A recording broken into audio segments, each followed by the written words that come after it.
Bonjour à tous. Alors ce matin, je voulais parler un peu avec vous du fait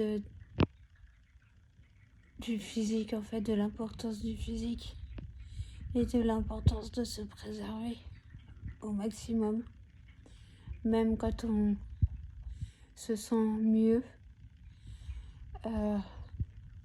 du fait de ne pas oublier, malheureusement, ne pas oublier la maladie, même si ça fait plusieurs semaines qu'on n'a pas fait de crash, mais surtout de l'importance. Mais là, je vais en venir un peu longuement là-dessus parce que c'est vraiment très important. Et c'est une erreur que j'ai moi-même faite. C'est de ne pas m'arrêter de travailler et de continuer vraiment jusqu'au bout. Et pour des causes, bien sûr que la plupart des gens comprendront. Pour des causes financières, en fait. Parce que, oui, forcément, un arrêt de travail, si on n'a pas de complémentaire entreprise, c'est 50% du salaire. Et que c'est très compliqué. On ne peut pas se permettre du tout de s'arrêter. Et moi, personnellement, je savais que je ne pourrais pas, je pourrais pas vivre avec la moitié de mon salaire. J'avais quand même une complémentaire entreprise, mais qui a détourné.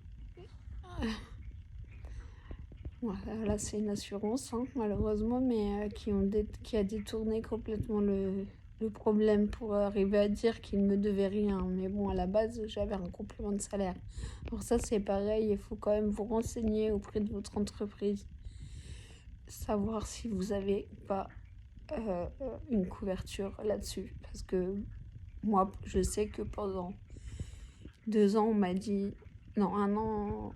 Ouais, 1 an, presque 1 an et demi, on m'a dit que je n'avais rien, pas de couverture, rien du tout. Et en fait, je l'ai su qu'après, quand mon assistante sociale est venue et m'a dit, mais votre régime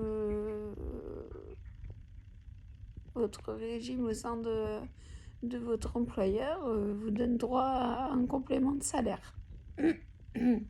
Via la complémentaire employeur, en fait. Donc ça, surtout, faut faire attention à ça.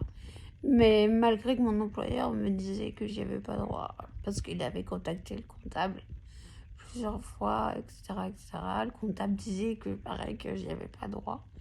Et il s'avère qu'en final, si j'y avais bien droit, mais que l'assurance a tout fait pour ne pas m'indemniser. Enfin, ça, c'est un autre sujet, mais je suis quand même, en règle générale, une très, très, très grosse poissarde. Il faut le savoir. Donc ça, c'est très important. Il faut s'arrêter. Pourquoi ? Parce que plus vous allez forcer, plus votre corps va se détériorer, votre état va se détériorer, et plus ça sera compliqué par la suite.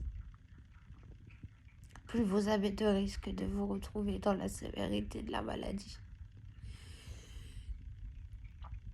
Et une fois que vous allez vous arrêter parce que vous n'en pourrez plus, croyez-moi que vous vous direz plus tard, si j'avais su, je l'aurais fait avant. Alors, je sais que c'est très compliqué financièrement. Mais moi-même, qui suis seule, il a fallu que je trouve il a fallu que je trouve des moyens pour m'en sortir. J'ai pas de famille autour de moi. Du moins vers qui je pourrais me tourner pour ce genre de choses. J'ai ma meilleure amie et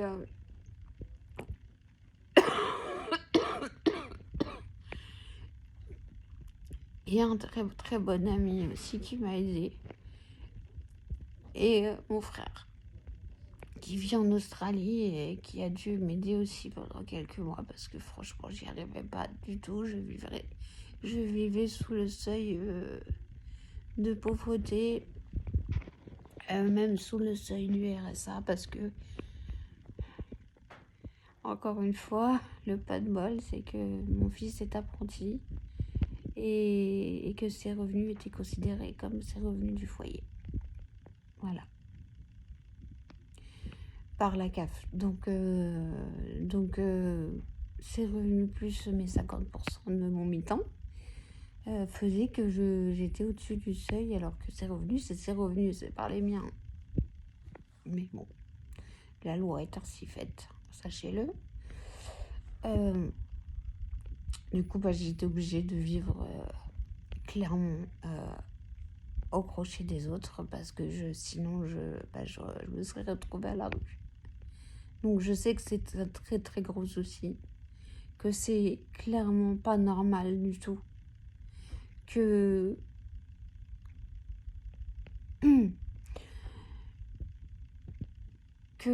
comme moi, la plupart des gens détestent vivre au crochet des autres et demander de l'argent et demander de l'aide.